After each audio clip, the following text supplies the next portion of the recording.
is Techstrong TV. I'm Schneider of Techstrong TV. As more companies are required to measure and publish their carbon emissions, my next guest says the time is now to start thinking about sustainability in all aspects of business. Joining me today is Adam Moloney, CFO of Blancco Technology Group. Adam offers expert insights into how companies can prepare for the new ESG regulations and ensure business sustainability in 2023. Adam, thank you for joining us. Thank you for having me on, Bonnie. It's a pleasure. Well, Adam, can you share us a little bit, give us more information about your background and how you got started in this field and the work that you're doing for Blancco Technology Group? Sure, yeah. So I'm Adam Moloney, Chief Financial Officer at Blancco Technology Group. Blancco are the global market leaders of data erasure software. So what that means is that Blancco have software which permanently erases data from any IT equipment that you might have. So if you can think of you're a company who's given everybody a new laptop, you're going to replace get rid of the old ones. You want to make sure all of that data disappears from that device before you dispose of it. And so Blancco have software that will permanently erase that data. So that's really what we specialize in. From my own perspective, I obviously look after the financials, but I also head up all things ESG internally for Blancco. So we recently became carbon neutral for 2021. We upgraded our MSCI rating to AA, and we're really looking to be best practice as far as our own sustainability credentials are concerned. And that's something which I lead and makes me think about the reporting that we have to do as well. Well, what are the new SEC requirements around carbon emissions reporting? I think there's a lot of confusion around that. We hear about it, but not everyone's so clear. And if you could explain that and also talk about how it impacts businesses. Yeah, I think what the SEC are looking to do is to really emulate a lot of regulation that's going on in other parts of the world, particularly in the EU. In the EU, there's a Green Deal initiative, and very similar regulations are coming in the EU. And what it's looking to do really is to standardize the reporting that companies do around their environmental impact. There's a lot of confusion at the moment, a lot of acronyms, people not quite knowing what it is that they should and shouldn't be reporting. So the new regulation coming in should be laying out exactly what it is that companies are going to have to report. And what we think is going to happen, particularly in the SEC, and the detail hasn't come out fully yet, is that companies will have to report their full Scope 3 carbon emission calculation for all of their activities. And that means that people looking at the reporting of companies can do reasonable comparisons from one company to another. They can't do it at the moment because there's no consistency in the way that companies are reporting. It's not verified by third parties. So we think this regulation is welcome, but it is going to have a big impact for companies. Can you explain the difference between Scope 1, Scope 2, and Scope 3 emissions? Yeah, sure. I'll do my best. Scope 1 is very much the direct greenhouse gas emissions that your company generates. This is directly from your activities. So we think of the fuel that might be consumed by your company vehicles or the energy consumed by machinery if you have machinery. So that's very much Scope 1. Scope 2 is indirect greenhouse gas emissions. So these will be things that will be energy consumed by third parties. So, for example, business travel would fall under Scope 2 because the energy, you're paying for the flight, but there's the airline are paying for the fuel that's consumed by that plane. So that's really where Scope 1 and 2 sit. And those two areas are very much under the control of the organization themselves. But where the challenge really comes is in Scope 3. Because this is in terms of the value chain, both upstream and downstream, of your suppliers and your customers, the energy that they use. So you can think of looking at all of the goods and services that you buy into your organization and assigning a carbon impact of those devices, of those companies. So if you buy a new PC for people in your organization or anything else you might buy in, you have to take into account that carbon impact. And the estimation is that for most companies, around about 70% of your overall carbon impact comes from your Scope 3 emissions, which is the ones aren't necessarily directly associated with your activities, but more the activities of your suppliers in particular. How can IT departments, including DevOps, DevSecOps, cyber, cloud native professionals, that's a lot of the people that are watching this channel, how can they play a key role in supporting businesses in their sustainability goals? Yeah, I think that the first thing that all companies can do as an overall rule is to reduce their consumption. So I think, what we see particularly in IT is an overwhelming need to always have the latest equipment. So a lot of equipment is replaced before it reaches end of useful life. So I think just reducing the amount that you can consume. For example, if you have a policy in place, everybody gets a new laptop after 3 years. You really need to have that. Does that individual really need a new laptop? So I think reducing consumption from the IT department for employees and not just employees, but for the equipment you use around your organization is really the first step that you can make.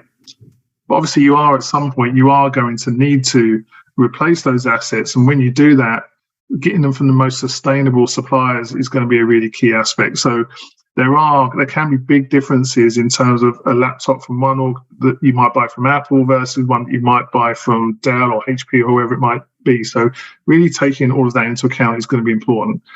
Then I think finally, just taking into account how you manage those assets when you do decide to dispose of them is really important, because what we see for the most part is that most of the assets that companies buy, and particularly IT departments buy, are shredded and sent to landfill at the end of life, which clearly is very negative from an environmental impact. So I think just thinking a little bit more about how you might be able to recycle, reuse, repurpose those assets is going to have a very positive impact as well. You talked a little bit about the data erasure of what you do, but can you explain how data erasure has a role in reducing a company's carbon footprint? Yeah, sure. So if you can think, as I said earlier, about when you dispose of any IT equipment, there's clearly going to be a lot of information on that device. Specifically if it's a laptop or a PC, but even a server or even a tablet or mobile phone.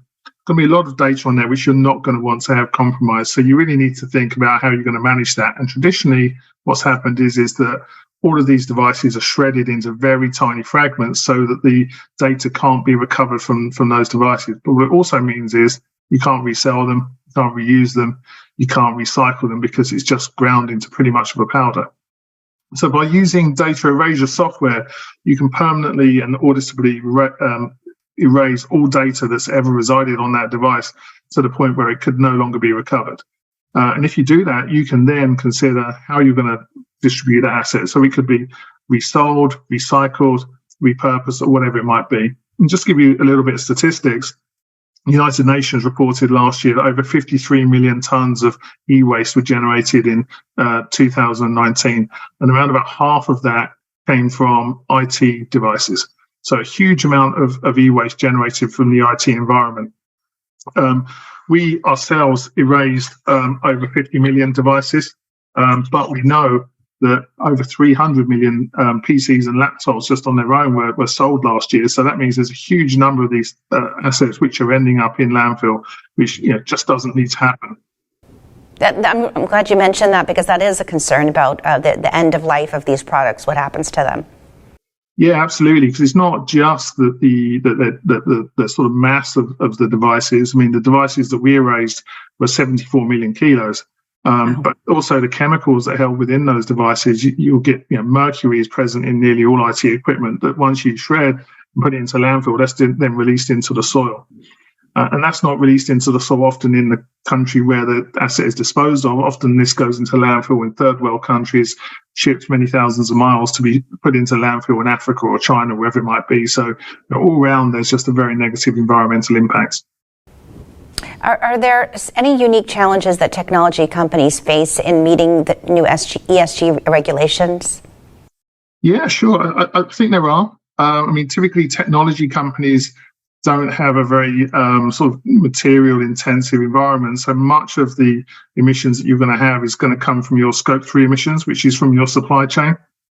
So you really need to look at where you're buying in your goods and services from to make sure that you get it from the most sustainable suppliers. So from our part, as I mentioned earlier, we became carbon neutral last year. We did the full scope 3 carbon calculation. And we found that the bulk of our carbon footprint was coming from the computer equipment that we were buying for our employees. So what we now need to do is to look at the manufacturers of that equipment and see if we can find it from a more sustainable supplier. And I think what you'll find is that the companies who are providing the most sustainable equipment are going to be able to charge a premium for those devices. How can companies leverage cloud-native technologies to reduce their carbon footprint?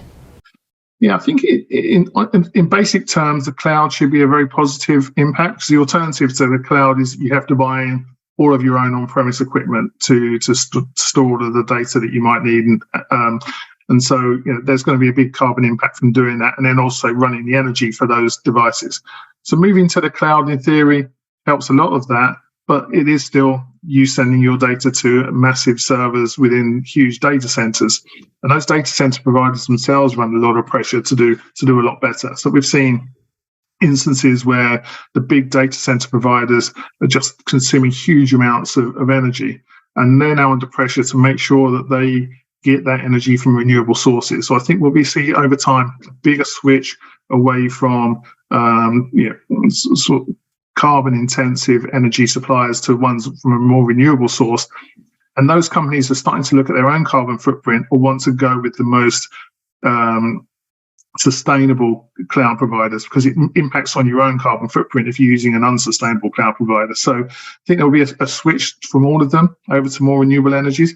And I think the other thing they'll need to look at is the way that they manage their equipment. So what we see at the moment is nearly all of the big cloud providers will have huge industrial shredders on site at their premises. And when equipment reaches the end of life, that equipment is thrown into the shredders, shredded, and goes to landfill. So there's barely any big cloud providers who recycle those assets at the moment. And that's another way that they need to improve. So yes, the move to the cloud should help, but the cloud providers themselves need to do a lot better. And my last question is, how can technology companies leverage sustainability as a competitive advantage in the market? Yeah, I think particularly from a hardware perspective, there's a really big opportunity. And we're starting to see it already. Apple, for example, have said that by 2030, everything that they sell will be made from recycled materials. And so what that means is that when you're looking to buy equipment in for your employees, you'll see that an Apple device could have a smaller carbon impact than another manufacturer who hasn't made their devices from recycled materials and has had to mine those materials new. So what we tend to see is that around about 70 to 80% of the carbon footprint of a laptop, for example, comes from the manufacturer. So actually mining for the minerals, the packaging, the distribution. If you're not having to mine for those minerals because you're using recycled materials, there's a huge carbon saving in that. So I think there's a big opportunity for the technology companies to themselves to be more sustainable. And as they are part of many other companies' supply chain, that will help their customers be more sustainable. So there's a real circularity around that whole supply chain issue, and that's going to start driving a change in behaviours, particularly as this new regulation comes through. That was really informative. Adam Moloney, CFO of Blancco Technology Group, thank you so much for joining us. Thank you for having me on. Wonderful. All right, well, we are going to have a lot more on Techstrong TV right after this.